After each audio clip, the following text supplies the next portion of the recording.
Hello, T-Bags. Welcome to Plus Size Tea with me, dearos. I hope you guys are having a pleasant weekend. I just got to finish watching the part two finale show of Iyanla Fix My Life. It is her farewell season, and Oprah Winfrey and the OWN Network um, celebrated her with part one and two.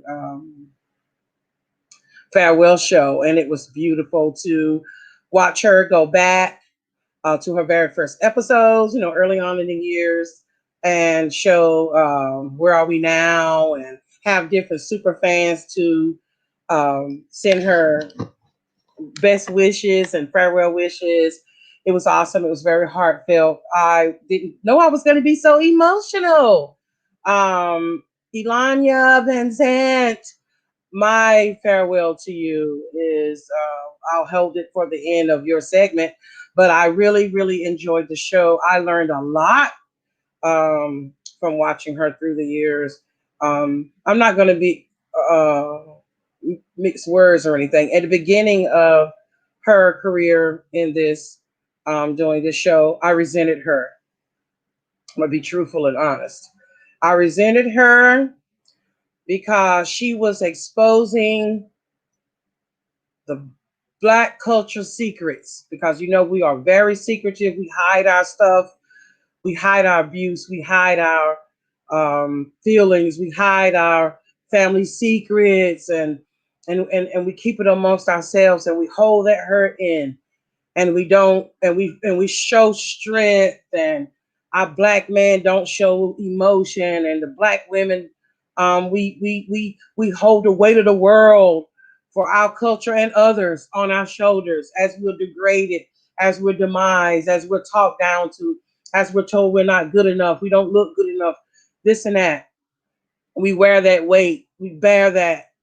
And from the very first episode to the last, I watched Iyanla break down those barriers, break down those walls, break down those stereotypes and those different things that we, as a Black culture, held on to, that we wanted to keep secret, that we wanted to keep sacred. But it was time for us to heal. And I really, really do appreciate Iyanla showing us unconventional ways of healing, um, things that are not even used in histolic healing or any other form of uh, psychiatry or anything. She just took from within herself, from what she knew as a woman, as a mother, as a grandmother, as a Black woman. She took those things from her heart and her soul, and she cultivated this healing process, step by step, individually, for each individual episode, for each individual family, for each individual person that she dealt with. She came up in her mind how to heal the person. And overall, I learned specifically about being forgiven. Forgiving, forgivingness is not for the other person, it's for you. And it's just not good enough to say, I'm sorry. You have to really forgive yourself first, and then it will allow you to be able to forgive the other person. Doesn't mean you'll be buddy buddy, rah rah rah, out to eat every weekend or every day or on the phone texting. No, but it relinquishes that power that that situation has over you and on you. And I've learned so much. Um, why I'm going to miss the show is because we, as a Black culture, we don't have that village anymore. It's been broken down. I shared something on Instagram that Malcolm X said, paraphrasing, that we begin to believe what the oppressors say and start disbelieving, what we know was true. And yet again, we're losing another. I know she's going to continue her healing. I know she needs a rest, first of all. She says she's tired. She's in 12 years, she hasn't had a summer off. But I'm going to miss that, being able to tune in and to hear her hone in on the secrets and the deceit and the lies and murdering and leaving your children and father leaving their children and mothers and everybody, shutting down and blaming one another and not taking responsibility, and how, she keeps breaking those walls down for us because we don't have the money to go to psychiatrists. We don't have the money to go to therapy. We may not all have the money to do the things we need to do to heal ourselves. We may not even know how to begin to heal ourselves. There are mothers that have killed fathers, fathers that have killed mothers, children that are in prison and out on drugs, abandoned, LBGT community. We all know how that goes in our culture. It's just so many things she tapped upon. Some she got a chance to deal with more than others. And I really am going to miss her presence for teaching us how to heal and how to love one another. No other culture goes through all of those things without somebody to turn to other than our spirituality, other than God and Jesus Christ. We don't have anything else. We're not taught to. It's a stigma or a stereotype thing if you do, if you go to counseling, if you seek help. And she was that for us. Although they talk junk about her, I didn't like her in the beginning too. I am guilty myself, for my own reasons. But for whatever reasons you may not have liked Iyanla, there are several reasons that you should have been proud that she was willing to take her time out of her life, even through her struggles, to be a lantern to our lives, to add a light to our lives and those that were broken. She took the time to hold people to her bosom, to hold people accountable, to try to want to help. It wasn't about the money for her. It wasn't about the fame. It wasn't about Oprah or her network. Although I know she is very grateful to Oprah, Black woman owning her own network, gave her the platform in the very beginning of her career. Even she had the courage and was woman enough for her and Oprah to get back together, apologize to one another, move on so she could finish her work. That should let you know alone that she had great work to do. And it was necessary for her to be doing this. This was her journey, her personal journey. It does not matter to her what you think about her.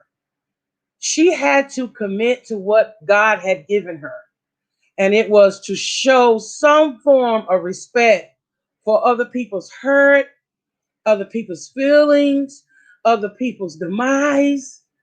And I hope that on giving this platform, I again thank all the other tea spillers and journalists that has gone before me and made a way for us to be able to come on and talk about hot topics and to discuss things. I want to always do my hot topics with integrity. I want to always give um, my opinion, but also with respect. And I hope that, I know that's hard to do in this business. It's hard to do. They want you to take a side. But in journalism, there is no side. You're supposed to be biased. You're supposed to learn the facts as best you can, report the facts, and keep your personal opinion to yourself. Now, with the tea spillers, it's a little different for us because we don't have to go by journalism rules. So it's okay for us to give our opinion, guys, but let's not crucify one another. Uh, I'm not saying that there should not be respect in this form of journalism. It really should be respect in this form of journalism as well. I just want us to keep our integrity. But anyway, getting back, because I'm getting off. But getting back with Alanya, I just really enjoyed her series. I really thank Oprah Winfrey for giving her another chance to come back and to finish her work done. A work well done from all the different episodes I've watched, especially the Black men episodes where she would gather the black men together and teach them how to be responsible, how to be kings. That was very touching to me to have had a father, and I have five brothers. I have one that's deceased, so I have four brothers living, but I have five brothers in total. To have grown up around black men all my life, um, there's more male cousins in my family than it is female cousins. So to have grown up in a predominantly male-based family, to see Iyanla work with the males and to show them what it means to be kings, how to be fathers, how to take responsibility, how to be accountable, is was mind blowing to me. How she got them to be in touch with their emotions was like beautiful to me, because we really do need the men in our culture. We really do need our black men to take responsibility, to feel those emotions, to know when they need to, to know when they need to stand up. I really am going to miss Alanya, her presence. I don't know what her new endeavors will be. I do know she has a online episodes that she does. I've signed up for those, and whenever she comes on, I think it's once or twice a month. She does seminars that way, and it's not the same. Well, it's a little bit more intimate, but it's sort of not the same. But I do appreciate her courage and her dedication. I know she's tired. I think she's well into her 60s now. Still fairly young to my standards. She's still young, but we don't know what else she has to do. But I really do appreciate her taking her time to show us how to heal ourselves, how to love ourselves, how to respect one another, how to look at the plight of the other person and put yourself in their place. And another episode I liked was when she would do the mother daughter. My mom died when I was fairly young, and I was like maybe a junior, uh, going in my senior year of high school. My mom passed away, and I really didn't get a chance to express my feelings to her, or say how I felt growing up, or how she made me feel, or the things that we would go through as a mother and daughter. We weren't close like some of my girlfriends and their mothers are very, very close, and I didn't have that type of relationship with my mother. But through watching her tell the daughter how to listen to the mother's story, because the mother was once a young girl, and how she mothered you only the way that she was mothered. Some could come out of it and be different, you know, but your mother can only mirror what she learned. And that if you only knew her story, maybe you would sympathize with her and won't be so hard on her about what she's done to you, that you may feel is, an error or was painful to you. And I've been learning, because I don't have a way to tell my mother, I'm sorry, or mother, why did you do this, mom, or something like that. I don't have a way to say those things to her. So um, it was refreshing to me to be able to listen to ways that I can write her a letter, or just have a one-on-one conversation with her, you know, to express myself and to let some of that stuff go. It was healing, it was growth. So I just got so much out of watching her show. And I know a lot of others did too. We will miss you, Alanya. We really will. I know, like I said, some people don't even, care for your um, they didn't care for your show. They didn't care for the ways that you went about your healing process. It was unconventional. There was no book. To me, there is no book. There is nothing written in black and white that can heal the black culture. The show was geared towards African Americans and their healings. Um, and I don't think there is a book written that can help us heal the wounds and the pains that we feel. So for a woman to take the time out of her life, she could have been doing anything she wanted, to take the time out of her life to try to heal some of our woes and misguidance and things in our lives, I think we should commend her for that. So for the many accolades that she has received, I believe she deserves. Who would take the time to do those things? I have watched over the last couple of months a lot of our Black female women in power. I have watched them resign. Several police chiefs, the Bottoms young lady from Atlanta. And what hurt me really bad when I heard about the Bottoms lady from Atlanta was that I heard some of the media try to tie in her resigning to a scandal that's going on with T.I. and Tiny.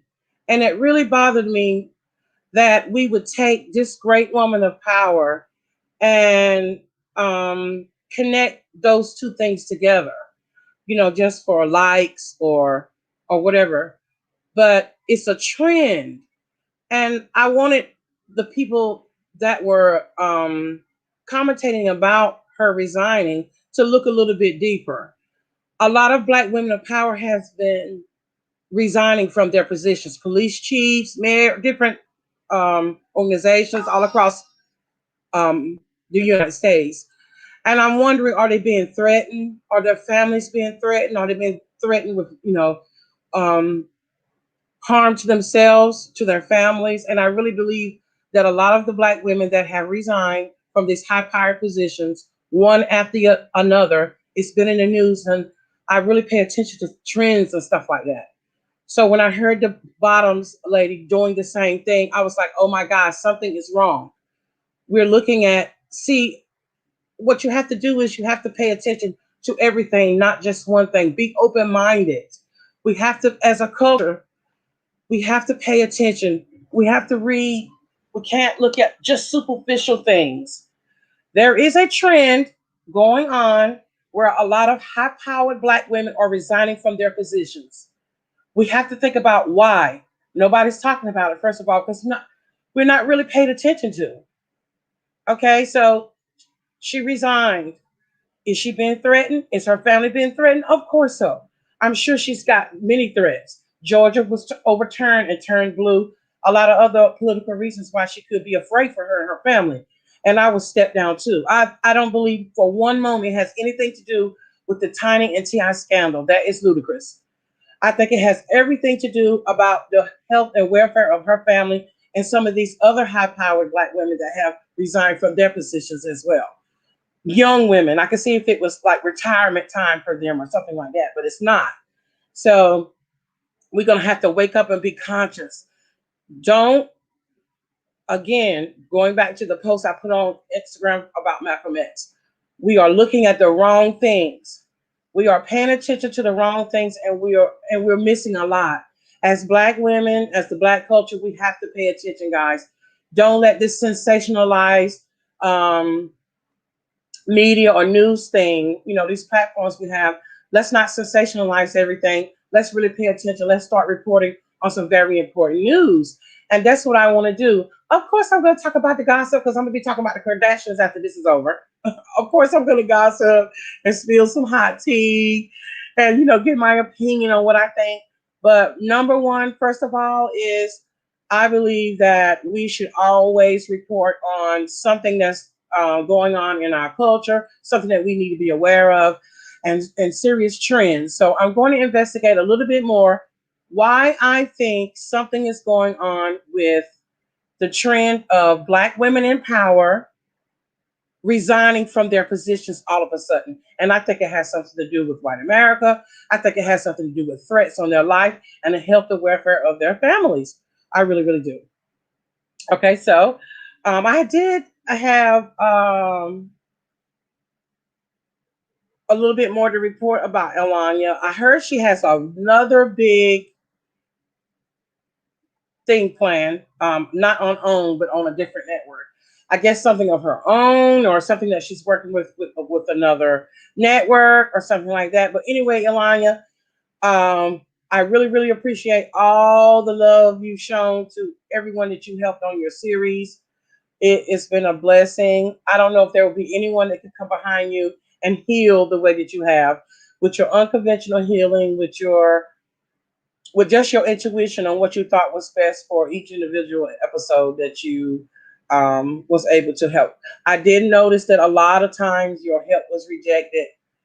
It would hurt to see the people that cursed you out, call you out your name, um, rejected you totally.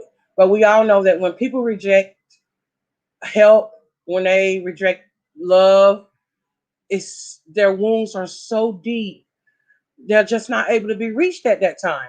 So I'm glad that you were able to, overcome those feelings of, maybe I couldn't reach that person.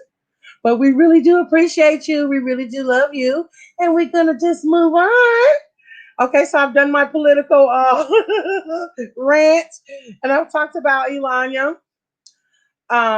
So next we're going to talk about what's going on with the Kardashians. First, I want to talk about Kim.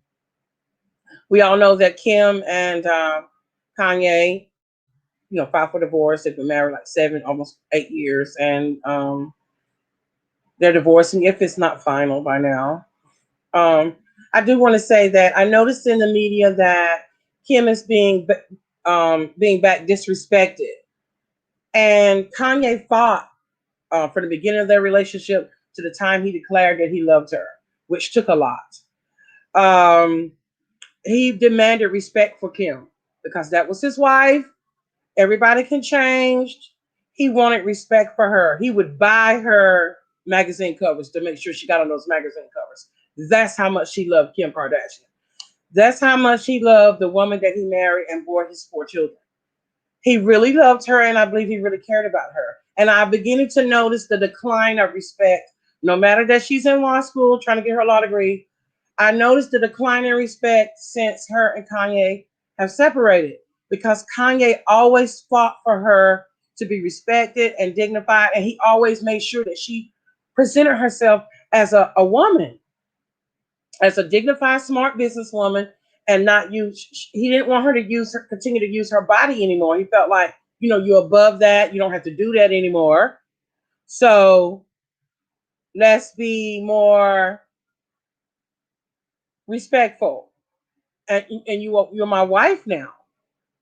So it's been just a couple of months since they separated, and now I'm seeing this blatant disrespect coming from the media and other people. Aubrey O'Day and this other young lady are accusing Kim of dating the guy that Courtney is dating now. They say, yes, she did have an affair with him when he was married. And I'm wondering in my mind, how are Courtney and Kim dealing with these rumors that Kim dated the guy prior to Courtney? If it's true or not. Because from my understanding, Courtney has a lot of feelings for this guy. They've been seen out in public. Um, is this yet another thing that Courtney has to deal with? Will she ever be free of Kim's scandals? It's like a shadow over her. To me, just as soon as her and Kanye, split up, um, the rumor started. And let me pull up the story so I can give you exact names of everyone involved so that I will have the story correct. I don't want to give any false. Okay, so Kardashians are in shock over Courtney's relationship and with Travis Baker. And Aubrey O'Day previously claimed that Kim and Travis had something going on. So the story goes something like this is from Sun Magazine, U.S. Sun. It says, could it be Aubrey O'Day previously claimed Kim Kardashian and Travis Baker hooked up before he dated Courtney as rumors continue? Because this is not the first person that said this. This is someone else that said it too. Okay, so Aubrey O'Day states that back in July 2020, the Danity Kane singer alleged that Kim was dating Travis when they went to a 4th of July party, but didn't specify what year it was. Okay, Aubrey. Travis's ex-wife, Shanna Mokler, spread the rumor about Kim and Travis last week. Although a source close to keeping up with the Kardashian star denied them. I would deny them too. Oh my God. Yet another. Now, to me, if she had been still with Kanye, none of this stuff would have came out. But her covering is gone now, as we call it. Her covering is gone, and she doesn't have anybody to look out for her to keep her to protect her anymore. So now all these rumors are surfacing. She wrote in an Instagram story last year, I was BFFs with Kim Kardashian during the 4th of July. She was hooking up with Travis Bacon and we were at the same at his house.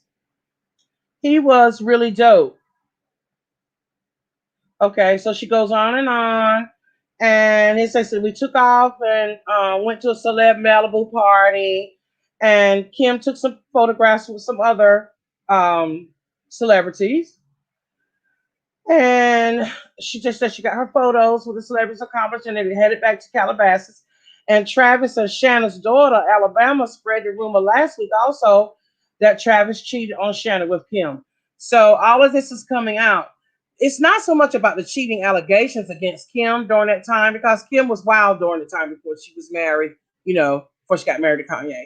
Even though she had that 72-day marriage to the Humphreys guy, but okay, so she might have been kind of wild and stuff like that. But the thing now is, how would you all feel if it was you? Is girls' code, sisters' code, matter of fact. Courtney is now, Travis has been divorced since 2007, 2008. So Courtney has now found some type of herself in some type of romantic entanglement with Travis. And now the rumors are surfacing that Kim has slept with him, once or twice, or they kissed or something like that, allegedly. All of this is alleged. All of this gossip is alleged. Even though Aubrey O'Day and the ex-wife Shanna is coming out and saying, "Oh, Kim already slept with them." This could be just to mess up the relationship between Courtney and Travis. Also, I've read in another article that Travis stated that Kim was cute. He liked it, Kim. I think he was married at the time when he made the statement, and that may be right a reason that Shanna is so pickled over it. Is why she's so upset. It's because she did hear Travis say that Kim was cute and he likes her, and while they were married, so she's still sour about that. So now she's saying that they had some affair or whatever to hurt their relationship because he ended up with a Kardashian. You have what you say, right? He manifested it. Okay. And then and they're using Kim as a some firepower to throw at Courtney's and Travis's new relationship. And I believe that's what's going on. I believe that Shannon was jealous, allegedly, that Travis made a statement, allegedly, about Kim being cute and he liked her or whatever. He would date her or whatever that was, or he wanted her or whatever the article stated. And then I don't know what Aubrey O'Day's reason for coming out and saying something is. Okay, so she had a couple of outings with Kim. Now I have heard rumors of several of these girl bands are making a comeback and they're going to do a reality show together or something. I think Aubrey is included. So I don't know. She's coming out and trying to make herself relevant at this time because when was the last time we heard from her? Okay. So I believe that Aubrey wants to be relevant. So she's jumping on the bandwagon and is able to say, "Oh yeah, I do know that me and Kim spent 4th of July together," and she maybe mentioned Travis or Travis took a picture or whatever. So I just think Aubrey just wants to get back in the spotlight so she can become relevant. They do have a new alleged show coming out with these girl bands. Used to be girl bands. It's supposed to be doing some type of reality show together. So that could be the reasoning for that. But it remains to be seen. If Courtney doesn't care about a kiss, or say the possibility that Kim did kiss him or Kim did sleep with him or whatever. Say that's true. If Courtney doesn't care, we should love it. If Courtney doesn't care about it, we should love it. We don't know if it's going to be a long-term relationship or not. We all know how Courtney is. She's fickle. She'll like you for a little while, and then after she gets bored, she'll drop you. So this could be just a flying fancy for Courtney, or it could be true love. Who knows? But it still remains to be seen. Okay. So enough about the Kardashians. um, we'll find out for sure if Kim and them feel like they need to say, come out with a any kind of a statement or anything. Other than that, guys, they're gonna keep dating. It's not gonna make any difference what they come out and say. Shanna could be a disgruntled ex-wife, upset because her and her husband aren't together anymore. God bless her. And Aubrey again seeking the limelight again, trying to become relevant. God bless her as well. We don't know. Okay, so we're gonna move on. I'm gonna move on to the Kwame Brown, Joe Budden fiasco, Charlemagne the God, and all of that. So I spoke with a guy about this last night. Why are they giving Kwame Brown such a hard time? What is that about? And he stated that they were upset about, a lot of people were jealous that Kwame was like this first round draft pick, and I think he was on the team with Michael Jordan at the time when he was with whatever team Michael Jordan was when they was at the peak of his career or whatever. And it was such a hard time for him being on the team, being like 17, I think he was 18 years old. And he said he was, tired of being the butt of the joke and things like that. So I'm trying to figure out what is this thing with him and Charlemagne the God and Matt.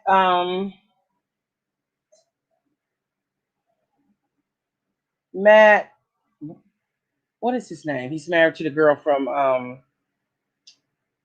Matt Barnes. I think it's Matt Barnes. And they had this big thing. I'm not really into NBA. I like football more better. So it's this big mess going on. So I just want to report a little bit about that for you female NBA fans. Okay. So Kwame Brown speaks on Charlemagne the God. And this is what he's saying. Let's take a look here and see what is going on, guys. It was such a big uproar about it last night. Okay. So BSO Entertainment brought the story. Kwame Brown speaks on Charlemagne the God, saying his family is crazy. Oh my God. Okay. I swear it's like Kwame Brown is a dual cell battery. He keeps going and going. I never knew this from his play, but he has been touching on all the smoke, pun intended.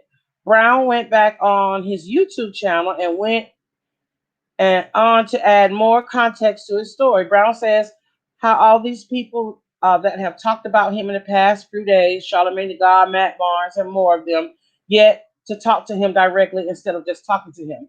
And he said that he is tired of being quiet. He said he's been silent for like 20 years, and he's always been the butt of the jokes. Everybody's always been talking about him and picking on him and this and that. And I've even asked guys about it, and they were like, "Oh, he was the number one draft pick, um and this and that." So I was like, "Well, what is the hatred that's going on between these three guys?" Of course, Charlemagne has a radio show. He's on the Breakfast Club. They report hot topics as well as we do. They do hot topics. They talk about everything that's going on. So, of course, you'll be spoken about. It says Brown touches on how the media has been painting a picture of him and again, taking shots at the Breakfast Club. How come this in Charlemagne ain't in nobody's cuffs? And DJ Envy, why is this in on TV? He walks like a broken, defeated man. He just walks like his wife kicked him in the AWSS in the morning. Okay. And he then goes to say all of this was never about basketball, but more so defending himself from what he calls the peanut gallery, aka the media. Kwame definitely holds nothing back. It would be interesting to see when or if this guy will ever get the opportunity to speak to someone that has been criticizing him one on one. You can watch a full video of Kwame speaking on what he believes is a complete dismissal of talking to him before they say or what they say. So, Kwame, I know for sure if you've been in the NFL 20 years, you know, the media speaks about your game, you know, how you play the game, your team that I think you're on the Suns now or something.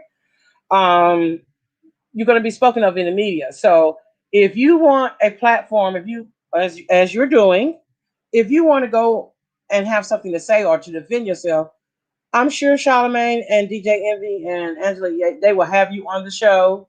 You can get up there and defend yourself. They are biased, a journalist, with my fingers in quotations. I believe they will give you the platform to say what you want.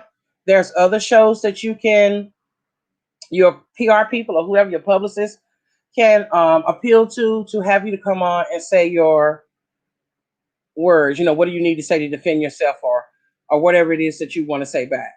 Um, if you're not guilty of any of these things, I would care less. But I see it's been bothering you.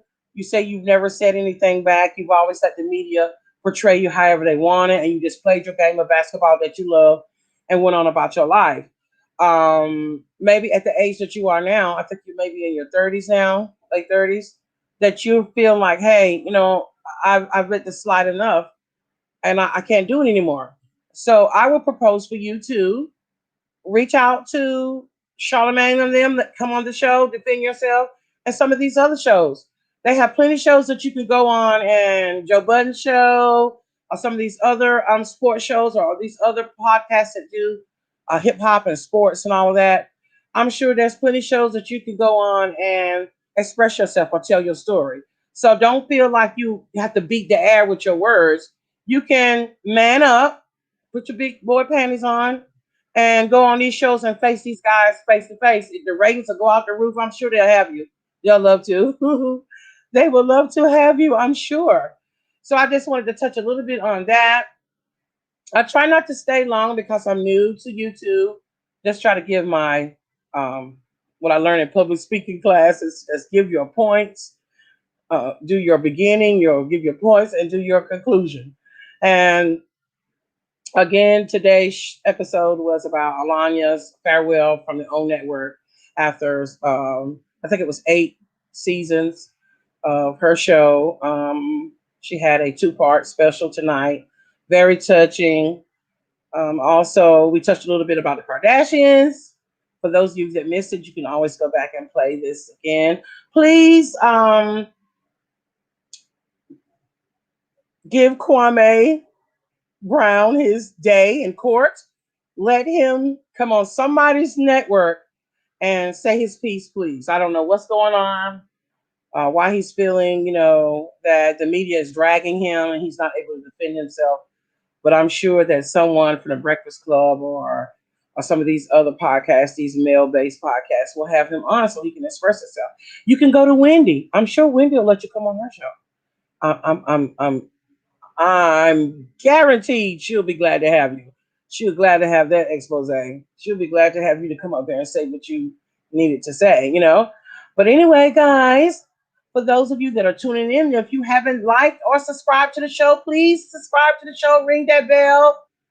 And I really appreciate you guys tuning in and listening to me. This is my first YouTube channel. My first time bringing you this type of content. I am on Spotify.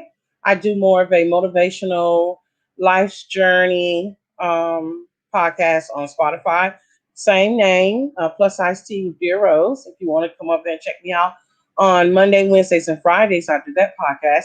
And here on YouTube, I do my hot tea, my hot gossip, or political, or whatever's going on in the world on Tuesdays, Thursdays, and Saturdays. And I really do appreciate you guys tuning in. Thank you so much. Like I said, don't forget to like and subscribe, ring that bell so you can know when I'm always on. And I will put everything down in the description box. I'll see you guys later. Smooches.